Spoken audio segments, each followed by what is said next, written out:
অগ্নি নির্বাপন ব্যবস্থা নিয়ে কোনো রকম গাফিলতি বরদাস্ত করা হবে না। রাজ্যের মুখ্যমন্ত্রী শুভেন্দু অধিকারীর করা বার্তার পর তৎপর হয়ে উঠল দমকল বিভাগ। মঙ্গলবার সকাল থেকে মেদিনীপুর শহরের একাধিক নার্সিংহোমে শুরু হয়েছে ব্যাপক ফায়ার অডিট।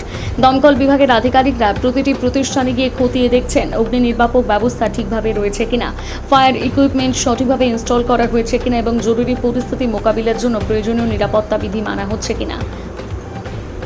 পাশাপাশি সংশ্লিষ্ট নথিপত্র এবং ফায়ার সেফটি সংক্রান্ত অনুমোদন যাচাই করা হচ্ছে। দমকল বিভাগের আধিকারিক চিন্ময় বক্সি জানান, শুধুমাত্র নার্সিংহোম নয়, আগামী দিনে জেলার বিভিন্ন হাই রাইজ বিল্ডিংয়ে ফায়ার অডিট অভিযান চালানো হবে। তিনি আরও বলেন, বহু ক্ষেত্রে দেখা যাচ্ছে প্রাথমিক পর্যায়ে প্রস্তাবিত বিল্ডিং প্ল্যান অনুযায়ী ফায়ার সেফটির সুপারিশ নেওয়া হলেও নির্মাণ শেষ হওয়ার পর সেই নির্দেশিকা মেনে ভবন তৈরি করা হচ্ছে না, ফলে অনেক বিল্ডিং ফায়ার ক্লিয়ারেন্স পাচ্ছে না।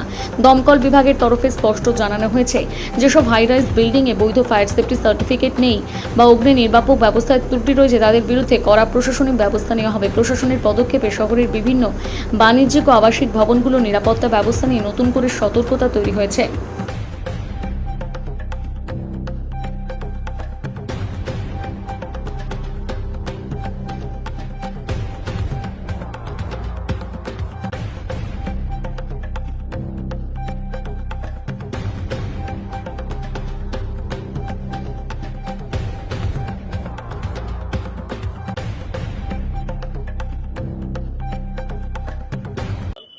এখানে আমরা আজকে একটা অ্যাওয়ারনেস করলাম।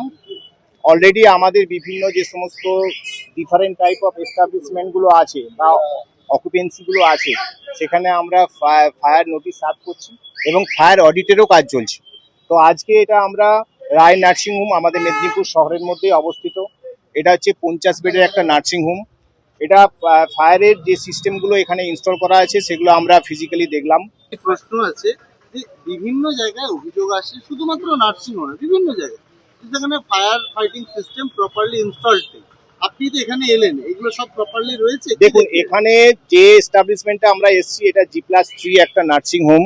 এটা অনেক পুরনো বিল্ডিং, ঠিক আছে। এখানে এই বিল্ডিং এর রেসপেক্টে যদি আমি বলি, এই বিল্ডিং এর রেসপেক্টে আমার ফায়ার ডিপার্টমেন্ট থেকে যে রেকমেন্ডেশন দেওয়া হয়েছিল, সেই রেকমেন্ডেশন মোটামুটি 100% না হলেও মোটামুটি ওনারা কমপ্লাই করেছেন।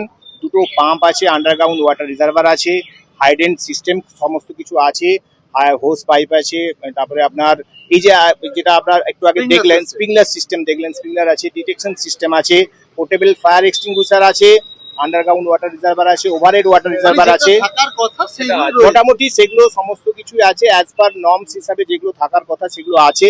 এবং এই নার্সিংহোমের জন্য আমি বলবো, এই নার্সিংহোমের শুধু তো এই সিস্টেমটা নয়, এনাদের যে স্টাফরা আছেন তারাও মোটামুটি অ্যাক্টিভ। আর এটা শুধুমাত্র যে মানে আমি একা করছি যেটা না, ওনারাও আমাদেরকে সহযোগিতা করেছেন এবং এইভাবে সিস্টেমটা করা হয়েছে। আমি চাইবো যে বাকি যে সমস্ত এস্টাবলিশমেন্টগুলো আছে যেখানে আমাদের ফায়ার সিস্টেম অলরেডি ইনস্টল যেটুকুন আছে সেগুলোকে অন্তত অ্যাক্টিভেট করা। ফায়ার অডিটের যে প্রক্রিয়া, মানে স্টেট গভর্নমেন্ট অলরেডি বলেছে সমস্ত জায়গায় অডিট করতে হবে, সেটা কি আজ থেকে তাহলে শুরু হলো? ফায়ার অডিট অলরেডি কাল থেকে আমি শুরু করেছি। ফায়ারের যে অডিট করার আগে যে প্রিমিসেসে আমি যাব তাকে একটা ইন্টিমেশন লেটার বা ইন্টিমেশন নোটিশ দেওয়া হয়, সেটা অলরেডি আমি কালকে সার্ভ করেছি।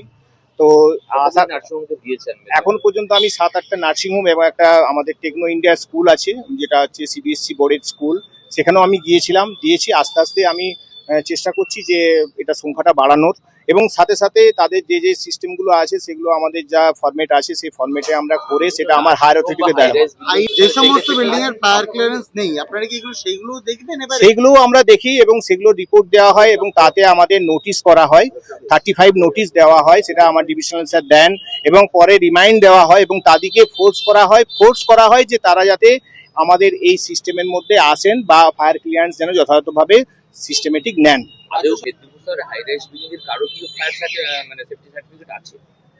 হাই রাইজ বিল্ডিং এর ব্যাপারটা যদি আপনাকে বলি, এটা বিস্তারিতভাবে বলতে গেলে সেটা হচ্ছে যে এখানে যে হাই রাইজ বিল্ডিং এর যে কনসেপ্ট, অ্যাজ পার ইন্সপেক্টর হিসাবে আমি দেখেছি এখানে অনেক সময় দেখা যায় যারা বিল্ডার্সরা আছেন তারা অনেক সময় দেখা যায় আমাদের ডিপার্টমেন্ট থেকে প্রপোজ হিসাবে বিল্ডিংটা ক্লিয়ারেন্স নেন, কিন্তু যখন বিল্ডিংটা এক্সিস্টিং হয়ে যায় তখন সেটা কিন্তু সেই অ্যাপ্রুভ প্ল্যান অনুযায়ী, অর্থাৎ আমার ফায়ার ডিপার্টমেন্টের যেভাবে আপনাকে প্ল্যানটা করার মানে বিল্ডিংটা করার জন্য যে প্ল্যানটা দিয়েছিল সেই অনুযায়ী কিন্তু বিল্ডিংটা অনেক সময় দেখা যাচ্ছে হচ্ছে না।